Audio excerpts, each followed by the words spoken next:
Welcome to A Taste of Theater, where everyone is a star. This is the place where playwrights from around the country will come to showcase one scene of their play.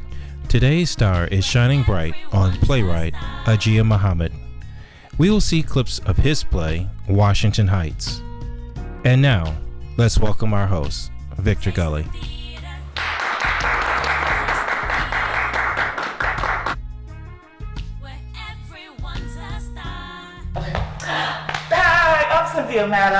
I'm the director of Washington Heights. Please let me see your face in the place.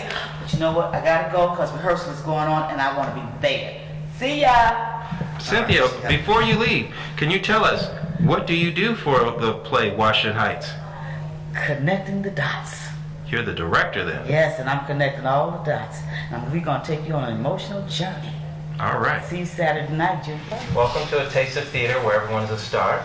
We're on the set of Washington Heights, which will be shown next week at Kennedy King College. So, please tell me, what character do you play in this play? Well, my name is Ray Baker, and I play Senator Williams. And? I'm Pamela Tate, and I play Gina Brown.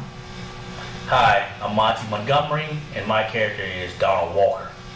And tell me, what is important that you want people to know about this play? Well, first of all, I'll tell you, I cannot tell you how many roles I've turned down because they had no socially redeeming value, in some in major theaters. But this play is so important because it allows me to add my voice to the outcry against HIV and AIDS. And I'm appealing to other people to come to see this play so they can add their voice to the whole education of the community about the horrors of, socially transmitted diseases such as this. And that's, my character, even though he's a horrible person, I'm so excited about being a part of this production because the overall thrust of it is to highlight the horrors of HIV and AIDS in the community. And then, therefore, I feel excited to be a part of this. How about you, young lady? Well, I play Gina Brown, a nurse at the healthcare center.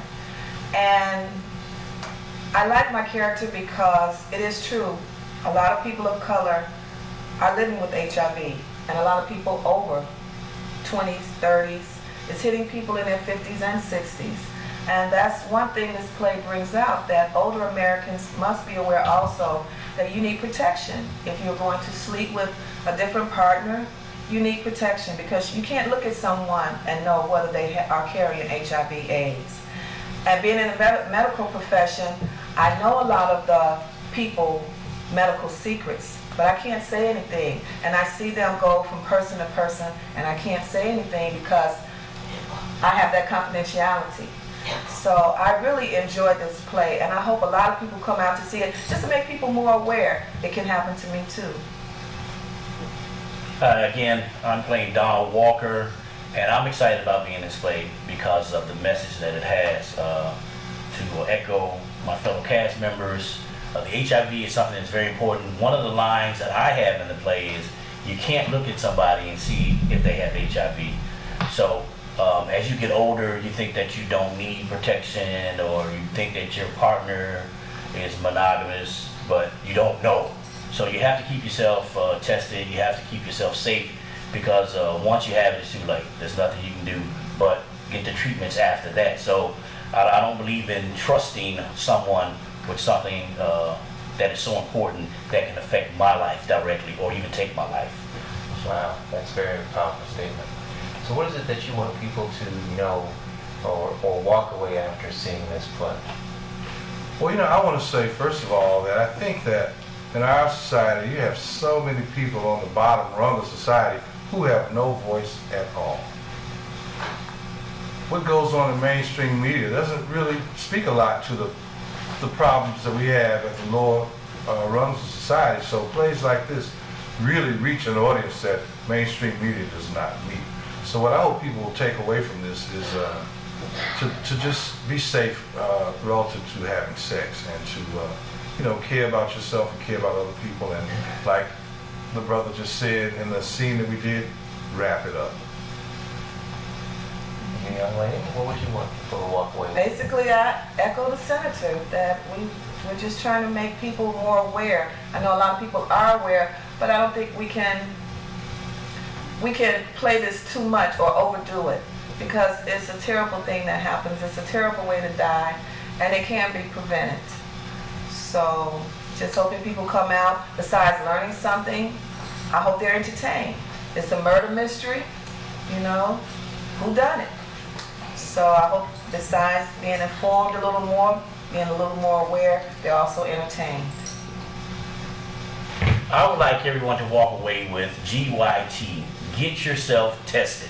That's what I want everybody to walk away with. There's no excuse why you cannot.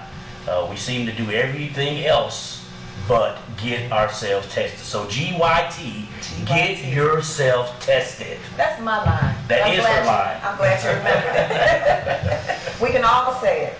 GYT. Get yourself tested. All right. Well, we're going to wrap up our interview with the wonderful cast here. And again, A Taste of Theater, Where everyone is a star. Welcome to A Taste of Theater, where everyone is a star. We have on the set with us the wonderful playwright of Washington Heights.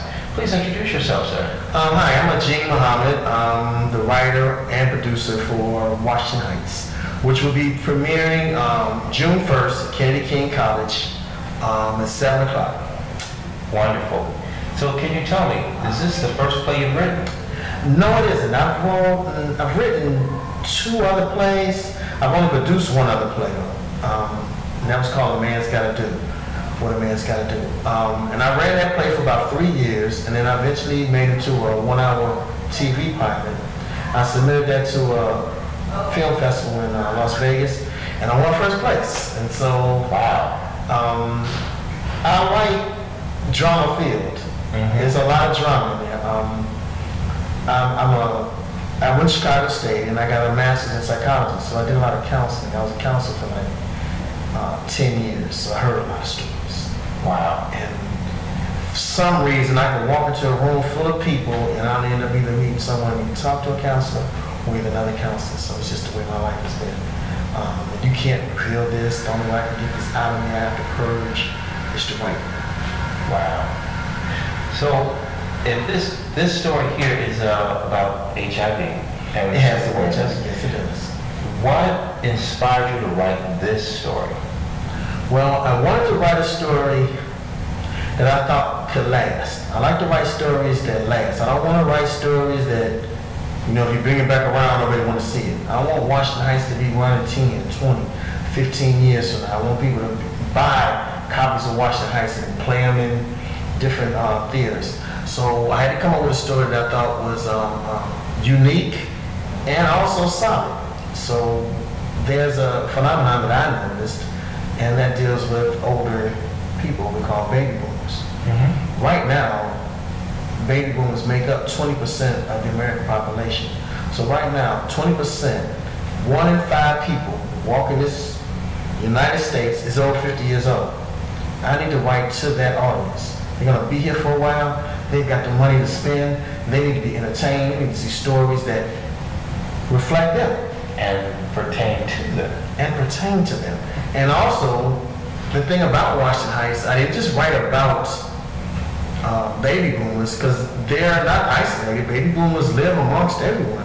We're connected. And so I wanted to draw a piece that connects one generation with another generation. Wow. So what was the hardest character to write for? I'm gonna put it this way.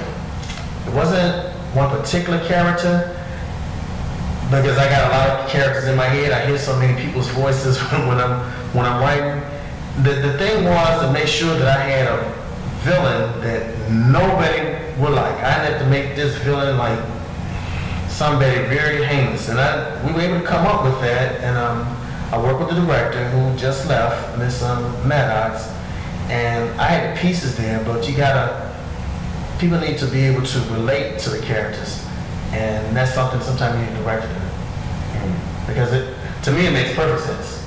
But I wrote it. It needs to make sense to the audience, so that's what she did. She fixed them. She put the characters in such a way that they're able to, the audience is able to identify with them in a matter of minutes. Wow. So that's what I knew I needed a good director to do that, because this is my baby. I don't have to pay no child support on it, but this is my baby. It's my baby. So I had to give it to someone I cared about. So what is the one thing that you want people to walk away with after they see this play? Even though there's a strong HIV backdrop, all of my plays are going to be about relationships. And a lot of times people may cause you harm, and it may not be intentional, but it hurts just the same. I want people to know that you need to go back, look that person up, and apologize. And so, by this being a murder mystery, I was able to do that in the framework of a murder mystery. I saw an opportunity to educate people about something at the same time, so I took advantage of that. My play, I can do what I want. And I saw this is a perfect opportunity to address something I've seen been neglected. You know, you don't even hear as much HIV education as you did a few years ago, and you definitely don't hear it amongst people 50 and older. Only thing you hear about for people 50 and over is Cialis, Viagra, and Enzyte, whatever, all kind of performance and enhancement sexual products. Nothing saying, hey, get tested, know your status, use protection, consider monogamy, abstinence, marriage. None of that is being pushed towards people over 50. And the thing is, people over 50 are tempted much more than people under 24. And then people over 50 have done paying child support, kids are gone, you got all this free time and money. We don't just look good to each other, we look good to people younger than us. You've got to still use the same discretions that you used 20 years ago. That's what this play is about, just to remind people. You need, just because you got all this free time and it's new, and just because you can go get that new car, you don't have to get the old one, you can go get the new one, you go get the new motorcycle, and you don't have to take one vacation, you take it 3 or 4 a year. And you know, you go on vacation, you meet people, not necessarily commit a relationship, but hey, next time in Aruba, look me up. Next time in the Dominican Republic, look me up. So these aren't committed relationships, we're just saying, just continue to use protection, consider marriage, consider abstinence, you know what I'm saying? Definitely know your status. Just a reminder, just a friendly reminder that these are things that need to be done. And I didn't see anyone else doing this to this particular age group. And I look at, there were 7 of us, but I only got 2 kids. So let you know how many baby boomers were out there. All my friends had 7 brothers and sisters, everybody I know. Matter of fact, we were considered a medium family, 7. Some family members had 11, 12, 13 people. These were baby, when I say it was a phenom, it was a phenom. Baby boomers literally, and we didn't die off. We didn't kill each other because we fought. We didn't shoot, we fought. Everybody could box. Everybody growing up. I wouldn't suggest anybody walk up on a 50-year-old man messing with it, because we all can box. Every one. We might not shoot you or cut you, but we can all box. And that's why we still here. We might have a scratch on the lip that ain't will never go away, but we ain't going nowhere. We didn't go anywhere. So that was like part of the motivation for this piece. And then also, I always deal with relationships, and I want fathers that are confused to thinking, well, I said money. And we need you to know that money is not what these kids need during the time. Wow. So I'm not going to hear. So, since you've been doing this for a while, what is the one thing that you would like to pass on to someone else or the generation coming up behind you as far as doing the plays? As far as writing, I understand that you have to be tenacious. And one thing that I honestly believe deep down in my heart, and that is whenever God blesses you with a story, the audience is already out there. You just have to stick around long enough for that audience to find you. And once they find you, they'll follow you forever. And there's several obstacles that's going to come up. You're going to have to deal with cast members. You're going to have to deal with different theaters. You're going to have to deal with some lawyers. You're going to have to deal with some agents. And marketing is always going to be one of your largest expenses, right? Budgeting. And the thing that's about, the hard part about, the challenging part I said about theater, especially for new writers like myself, is that we get so emotionally attached. I've been through, I ain't gonna say I've been homeless like Tyler Perry, but I understand what he went through. Mm-hmm. When you really, when you believe that, you know what, if I just put $200 more in this, it's gonna make it, you'll spend that last 200. Yeah. If it means Frosted Flakes Mm-hmm. with milk and water for the next week, that's what you'll do. Yeah. You know, that is what you do. When you really, When you really believe in that project and you believe want in to that see project, it through. and you want to see it through, you learn that you got to take care of your cast, and that's a good thing. You want to make sure that you give the audience a good product. But the biggest thing is going to be tenacity, and then eventually you're going to have to grab hold of your emotions. You can't just spend it because I got to make another show, so I'm not going to spend it. I'm keep doing this. We'll do this now in June. We'll do this again in September. I sent my script down to the Atlanta Black Theater Festival. Oh yeah. And I think it's the second year doing it. Yes. I'm going to, I've been selected to work one of the smaller theaters just based off the script. And that script was raw, really raw. What we've done with it, what Ms. Maddock has had me do with it, they are going to love it. And then we'll probably be in Atlanta for a while. Once we showcase this, it's like we're going to be in Chicago for a while. Yeah, we're not going to be able to shut this down. We're going to try until they're going to let us. This is going to be that good. It's going to be that good. And it's tenacity. And so I would suggest any playwright, once you get a whole story together, know that that blessing comes with an audience. You just got to stick around long enough to find it. What are some of the do's and don'ts that you think people should know about in this business? As far as writing, And you know what? I would say one thing. If I was going to say there was one don't, you can't listen to people that have never written a story. Because those are the people who have the most advice though. People have never written a story. They're going to have all the advice for you. I would say the same advice that you get, I would give in this business, I would give in any other business. If you want to be good at this, make sure you got 3 or 4 friends that are doing the same thing. very true. In other words, if you want to be good in writing, make sure you got 3 or 4 good friends that are writers. Mm-hmm. And pretty soon, you hang around 3 or 4 people, you will be just like them. If you hang around people that complain and whine all the time, that's what's going to end up happening. You'll be someone complaining and whining. I'm really particular about who I have audience with, who I talk to. As a new writer, I would say circle yourself around other writers. And please understand this, there is no competition in the arts. Very true. Yeah, and I've noticed in this field of theater work that everyone has a different ministry, if you don't mind me calling it. I don't. I've used that phrase before. Just like I've met with like June McLean, and her ministry is to write from a male point of view. Okay. And I've sat with Lynn Parrott, who we're going to see her play, and her ministry is domestic violence. Okay. And whenever I've done a play, it's always been a love story. Okay. And yours, it seems to be more focused on how people relate to one another. Relate to one another. Understand you may not see the scar, but that's the one that hurt the most. The one you don't see is the one that hurt the most. I am a survivor of domestic violence. You know, our father was terribly abusive to me, to the point to where there's a wall between us right now. And I'm 50 plus. Wow. And people think, oh, well, that happened when you was a kid. No, most of what happened to me that I hold on to happened when I was a kid. I've walked on and learned how to succeed. Despite that, those scars are still there.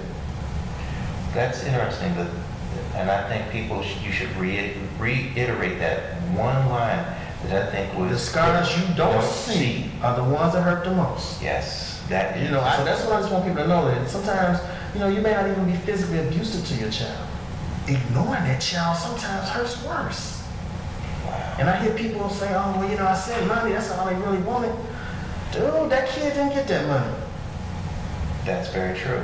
That kid don't know what it costs to pay rent, cable, internet, bus passes, gas, insurance. That kid don't have a clue. All that kid knows is his daddy ain't here. That's very true. That's all he knows. That's very true. Now, and I'm glad you're pointing that out in this production. Yes, I do. I've been thinking about Washington Heights for 5 years. When I finally sat down and wrote it, it took me about a month. Wow.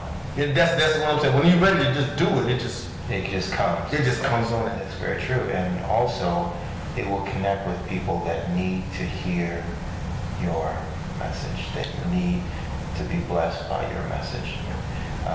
Because, like you said, and I can't reiterate it enough, the scars that you don't see are the ones that hurt the most. And there's somebody out there that'll be watching this in another state, and they'll be thinking, oh my goodness, I remember such and such that happened to me when I was 5 years old or 10 years old, and that scar is still hurting today. Still there. And it doesn't take much to trigger it. And sometimes the older you get, the easier it is to trigger. It sounds like the counselor that you're It's in me. Yes, that is coming out, and that right there is part of the ministry that is part of this play, Washington Heights. I promise you, when you sit through this play, the first 20 minutes, your mouth is gonna be open. You are not gonna believe how much we get done in 20 minutes. Wow. And then after that, the next hour and 10 minutes, it's just gonna be just like sitting on your hands waiting to see what happens next. Wow. And I'm really thankful for the cast I have. I sought Miss Maddox out because I saw she was in a movie called 1 Week, which was done by some alum from Chicago State, and it was a piece with HIV education in it. Wow. And she was in that, and then I found out she was in a 3-part movie called Kevin's Room, and it dealt with HIV. Wow. And so I knew she would be sensitive to the topic. She would understand the importance of it, and wouldn't try to squeeze it and push it out to the side. No, this needs to happen in this play. We need to address this to these people at this age group, because 50 ain't what it was 20 years ago. Very true. It just is not. People. I went to school for psychology and criminal justice. Wow. But that's okay, because the man upstairs is giving you the stories And to share with the world. my parents were writers. My mother and father wrote. My father wrote. My father was a minister. I watched him growing up, and I used to appreciate the way he could really tell a story. He could tell a story. You know, it was a sermon, or for lack of a better word, but he would take these good books, the Quran and the Bible, and then give you a nice, and you walk out and think, man, that was pretty good. He was a teacher. My whole family teaches, man. So like my sister, you met my sister, she teaches. I had another sister taught here, and I got a sister teacher at high school. I teach at colleges. I teach here also. Forensic psychology class. So we come from teachers, and my mother and father could write, and it was just inevitable for I end up just doing what I have to do. You can't, so a person's passion, you just can't contain it. Eventually it's gonna come out. Very true. Yeah. I'm just thankful right now that I'm doing it now. Some people are like referring, man, I wish I'd have done this 20 years ago. I think now is the perfect time to do this. You've got cable access, you've got blog radio, you've got internet, you've got YouTube. I got so many ways to Put the message. go global quickly. It's not going to take 5 to 10 years to get a career on the ground. Once you got a solid base, you got something to put out there, it's gone. It's out there. Well, we want to thank you for joining us at A Taste of Theater, where everyone Is a star. including you.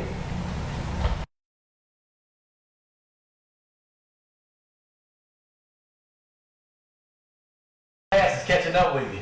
These kids don't appreciate anything that you do for them. You don't even know who that girl's mother is, do you? Yes, I do. I take care of all my children. I send money from the time they're born until they graduate from college. Money is all these women ever want from me. How many kids do you have? I have 6. How many baby mamas you got? Brother, that is none of your business. Now, I've had more than my share of women. I've had my share of women too, but that was back in the 80s.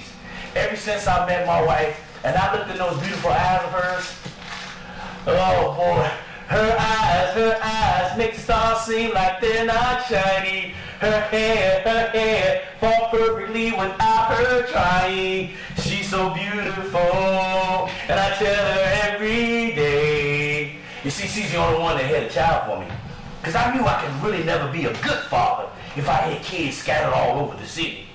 Man, that father stuff is overrated. It don't mean nothing without money. Now, I tell every woman I'm with that I don't want any more kids. But they see dollars and they get pregnant anyway. What was I supposed to do? Well, if you knew that's all they wanted was money and you were still married, you could have stayed at home with your wife. And then once you got divorced, then do what all real players do. You know, wear a condom, man, wrap it up. No, I didn't. Now I have kids in different area codes. Those mothers spent the money to support their lifestyles, and the kids grew up hating me. I told you a long time ago to spend time with them kids. I told you that time meant more than money. That's the reason the world is so messed up today, because of fathers like you that won't stick around to help raise the children. I know you're not trying to judge me, Mr. Super Bowl Shuffle. You're the biggest player in Chicago. Hey man, that was back in the day. What can I say? Hey, player to player. You know how it is. We got more money than we have time, so we have to keep moving around. No time to play daddy. Now that's some bull. You done had time to fly to Puerto Rico, Houston, California, and the list goes on and on. You done spent more time in the airport than you had with your own kids. And what can I do now? You can get your kids together, ask for their forgiveness, and then take them on a vacation.